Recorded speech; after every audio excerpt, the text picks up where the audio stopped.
What's up, guys? It's Lord Both here for another video, and while Nintendo fanboys are basically idiots, and PlayStation fanboys are basically cultists, Xbox fanboys are pitiable? Just sad? I mean, what's the accurate way to describe them? Because these fans of Xbox seem like they're being abused by a company that actively hates them. And I say that because we had news drop this week, of course, that Microsoft is raising the price of Game Pass. From CNBC right here, Microsoft hikes price of top-tier Xbox Game Pass Ultimate by $10. That's right, Microsoft increased the Xbox Game Pass Ultimate subscription price by 50% to $29.99 a month. Now, of course, the cope on this is that Ultimate subscribers will have access to over 400 games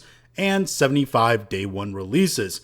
Game Pass Essential and Premium tiers will remain the same price. And of course, the meatiest part of the cope on this is that Fortnite Crew and Ubisoft Plus Classics are coming to Game Pass Ultimate. That's right, classic Assassin's Creed games, Far Cry games, even Rainbow Six games are coming to Game Pass for you to be able to access and play with contracts that were reached with Ubisoft, which makes sense because Ubisoft is essentially desperate for money at this point, and they have ties to Microsoft already. Which is why if they did ever have a shutdown looming and had to be bought out, I always thought Microsoft was going to be the company to do it. And of course, the other big one here, Fortnite Crew, I mean, that's essentially the season pass for Fortnite. All the extra stuff, earnables and such for playing the game you get through Crew, which you typically have to pay Epic through to get access to, but instead that is now included with your Ultimate subscription. So now Xbox is trying to cleverly farm Fortnite players for cash through Crew access. And now, of course, what people see though is $30 for a monthly subscription. That's $360 a year. So, hey, Xbox 360 is back, guys. Except this time it's in the form of, cash dollars every year. The wild part is it's still probably less expensive than trying to buy all the games that you would want to buy in a year, which says something about the price hiking of games. But still, it is an unnecessary raise in price and is pointing out that Game Pass, again, probably isn't profitable or sustainable as a feature, which is why you're seeing the price increase. And people are angry because, well, not just is the price increasing, but you have all these other factors that are going into this. As Mr. Matty Plays says right here, I'm basically out of words for Xbox at this point. With 2 hardware price hikes in a single year, which did happen, yes, a failed attempt at $80 games, all based upon Nintendo trying to hike their prices, as everybody tried to hike their prices for games. Going multi-platform, I mean, everybody's doing that now. Even PlayStation is betraying their loyal fanboys to do that and go third party. And now a major Game Pass price bump, they've eliminated quite literally every competitive advantage or bit of appeal they had.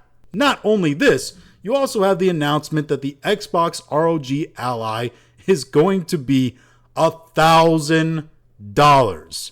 That is $1,000 handheld. In what way do they think you would buy a handheld for $1,000? For $1,000, get a decent gaming laptop. That's what I'm talking about on this. There is a price threshold where you keep increasing the prices over and over, trying to get more and more money out of people, thinking, oh, they're going to cope. They're going to pay more because these are incremental price increases. And it's the whole frog in the boiling pot of water thing. You slowly turn up the water, the frog will just sit there and boil to death. If you just increase the price of Game Pass, $5 here, $10 here, people will just pay it. They'll pay the extra prices for games. You'll have Nintendo shills come out posting Canadian ads saying, oh, games were always $80 to $100. Not considering any of the other external factors of to why that might be in that very specific straw man argument that they were using. And then you have companies come out and also try to blame inflation. The problem with that is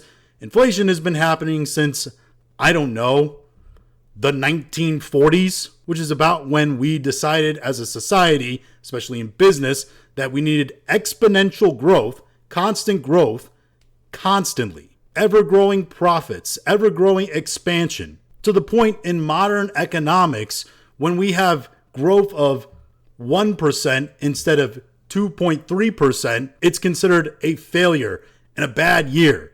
We have company shareholding meetings where they announce that they had record profits that weren't as record as they thought they would be, so it's considered a failed year or a failed quarter. Meanwhile, the CEOs and everybody at the top of the corporation are still taking hefty paychecks and big-time bonuses, while people's jobs get cut. There's a massive crunch, people are underpaid, benefits are cut, and prices are increasing to the point where people just can't pay them anymore. They blame inflation, but the truth is, inflation is happening, but you're still matching your prices to go with inflation so you can have record expansion and record growth. The whole point here is that you can't have record growth anymore. You gotta have maybe just a little bit of growth, or surprisingly, stagnation. And I think for a couple of years that might actually be okay. But no, our society has grown to the point where we need exponential growth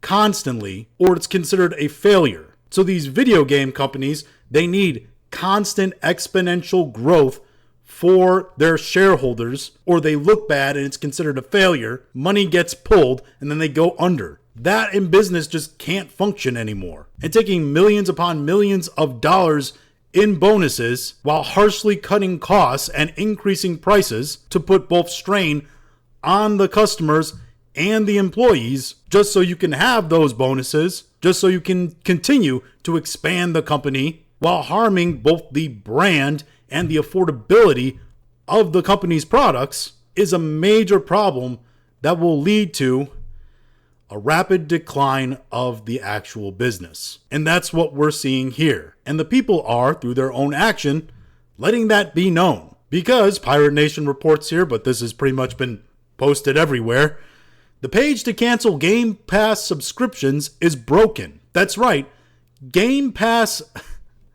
The cancellation screen for Game Pass on Microsoft's website was overloaded by the amount of people trying to cancel their Game Pass that it ended up with this, a something went wrong screen. That is insane. This is one of those things, man. They're so worried with trying to make those extra dollars out of the customers that they have, squeezing the customers they have for additional cash to make ends meet on stuff that they don't need to make ends meet to if they just, stop being so greedy at the top, that they have now reached the threshold where they're pushing customers out, caring about the pennies and not about the dollars. Which is a shame because at the beginning of this year, Xbox was actually the most affordable console. It was seen as the people's console that gave them cheap accessibility to gaming. And they could have ran with that. They could have been the bargain brand. And if you think there's something shameful in being the bargain brand, there are billion-dollar businesses that exist on the premise of selling things for $1 across all the world. I truly am starting to think that Microsoft just hates the gaming business. They wish that they were out. They wish they had not pursued this. And I really think they wish they had done more of the Steam route, where they just made a platform you could put on PC and it was essentially a store and that's it. Instead of getting into hardware, getting into consoles and competing with the likes of Sony and Nintendo. And it seems like they are on the fast track to try to get out of this even faster than when I was thinking, because I do think that Xbox is trying to move out of creating actual, Xboxes. And yeah, it seems like they are quicker to doing that than originally anticipated. But hey, those are just my thoughts on all this. If you have your own thoughts, go and leave in the comments. If you liked this video, go and like, share, and subscribe. If you didn't like this video, appreciate you watching all of it, and we'll talk to you again later.